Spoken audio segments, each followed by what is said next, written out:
कल जो एक संशोधन की बात थी, जो 8-20 जो सेक्शन था, जिसे कि अब 8-22 कर दिया गया है, तो इसमें कुछ फर्क पड़ेगा? देखिए, उसमें क्या है कि आपके जो एनडीपीएस है ये दो तरह के सब्सटेंसेस पे एप्लीकेबल होता है। एक नारकोटिक ड्रग्स हैं और दूसरा जो आपका है वो साइकोट्रोपिक सब्सटेंसेस हैं। थोड़ा सा इसको सिंपल भाषा में। जो नारकोटिक ड्रग्स का जितने भी केसेज होते हैं उसमें आपका अफीम है, गांजा है, चरस है, या कोई प्लांट से जो रिलेटेड जितने भी नशीले पदार्थ हैं वो नारकोटिक ड्रग्स में आते हैं। और जो साइकोट्रोपिक जितने भी सब्सटेंसेस हैं वो एक केमिकल की फॉर्म में जितने भी लिक्विड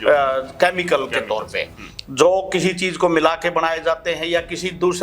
केमिकल को किसी दूसरे यूज के लिए किया जाता है। सांप के जहर का जो जिक्र आ रहा है, ये हमारा साइकोट्रोपिक सब्सटेंसेस की कैटेगरी में आता है। और जहाँ तक मुझे इतना नॉलेज नहीं है इस बात का कि सेक्शन कहाँ से उन्होंने चेंज किया है, लेकिन जहाँ तक मुझे लगता है जैसा आपने बताया कि सेक्शन 22, तो सेक्शन 22 हमारा जो साइकोट्रोपिक जो सब्सटेंसेस हैं उनसे रिलेटेड ऑफेंसेस को अटैक करता है और डील करता है। इसलिए क्योंकि सेक्शन 20 में जो दिया गया है वो आपका नारकोटिक्स ड्रग से रिलेटेड है, तो आपका सेक्शन 22 में साइकोट्रोपिक सब्सटेंसेस के एवज में एक ये सेक्शन लगता है। तो हो सकता है कि सेक्शन 22 पुलिस ने इसलिए उसमें चेंज किया हो। यानी कि ये जो बात चल रही थी कि पुलिस से जो ये एनडीपीएस एक्ट इसमें लगाया गया, क्लैरिकल मिस्टेक हुई, तो क्लैरिकल मिस्टेक यहाँ ये हुई है कि जो 8-20 सेक्शन जो लगाया गया वो दरअसल नारकोटिक्स का था और यहाँ लगना था 8-22, क्योंकि यहाँ पर वो सांप का जहर का जिक्र हुआ था। इसमें दो देखो, क्लैरिकल मिस्टेक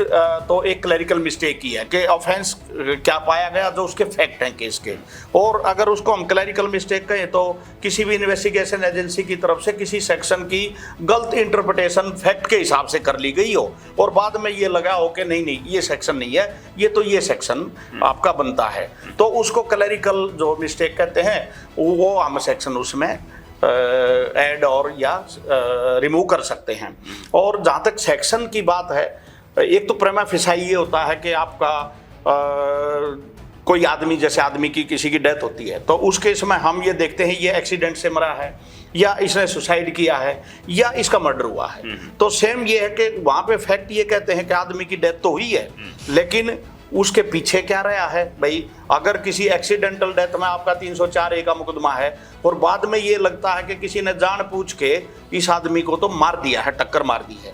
मर्डर किया है, तो उस केस में आपकी 304A हटा के 302 उसमें ऐड हो जाएगी। लेकिन फैक्ट ये कहते हैं कि आदमी तो मरा ही है, उस एक्सीडेंट से मरा, तो पुलिस इनिशियली उसमें 304A का दे सकती है और इंक्वायरी जैसे आगे बढ़ती है तो फिर वो आपको उसको कोर्ट के पास भी पावर है कि वो किसी भी टाइम पे जब उसको लगता है कि चार्ज आपका अमेंड होना चाहिए, जो सेक्शन यहाँ पे दिखाया गया वो बनता है या इससे हीनियस बनता है या इससे कम बनता है, कोर्ट भी आपके चार्जेस को और सेक्शन को किसी टाइम पे ऐड कर सकती है और डिलीट भी कर सकती है। मतलब वो ये कोर्ट की भी पावर है। तो यानी कि अगर कोर्ट को नहीं लगता है, इसमें गुंजाइश दिखती है कि जो सेक्शंस ऐड किए गए हैं पुलिस के द्वारा, हम ये नहीं कह रहे हैं कि पुलिस ने इंटेंशनली किया होगा, लेकिन वो